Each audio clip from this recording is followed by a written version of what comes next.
নজর রাখবো পরবর্তী খবরে। বিচারপতির পদ থেকে অবসর নিয়ে রাজনীতির ময়দানে অভিজিৎ গঙ্গোপাধ্যায়। তমলুক থেকে বিজেপি প্রার্থী হিসেবে নাম ঘোষণা না হলেও প্রচার শুরু করে দিয়েছেন তিনি। মঙ্গলবার প্রথমে শুভেন্দু অধিকারীর সঙ্গে তমলুকে প্রচার, পরে শিশির অধিকারী এবং দিব্যেন্দু অধিকারীর সঙ্গে সৌজন্য সাক্ষাৎ। অভিজিৎ গঙ্গোপাধ্যায়ের সঙ্গে সাক্ষাতের পরে শিশির অধিকারী জানান, কোনো রাজনৈতিক কথা হয়নি, নিতান্তই সৌজন্যমূলক সাক্ষাৎ ছিল। খুবই ভালো মানুষ, ন্যায্য বিচার করতেন। প্রার্থী হলে তার প্রচারে থাকার কথাও বলেন শিশির অধিকারী।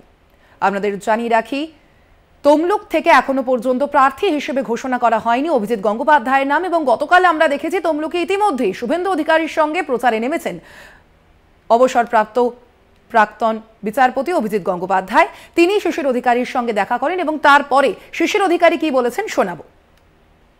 ভালো, উনি পরবর্তীকালে উনি আমার কাছে আমার বাড়িতে এসেছিলেন।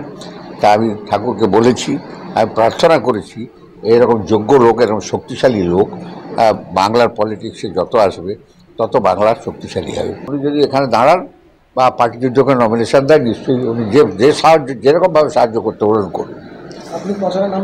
100 বার, ওয়াই নট।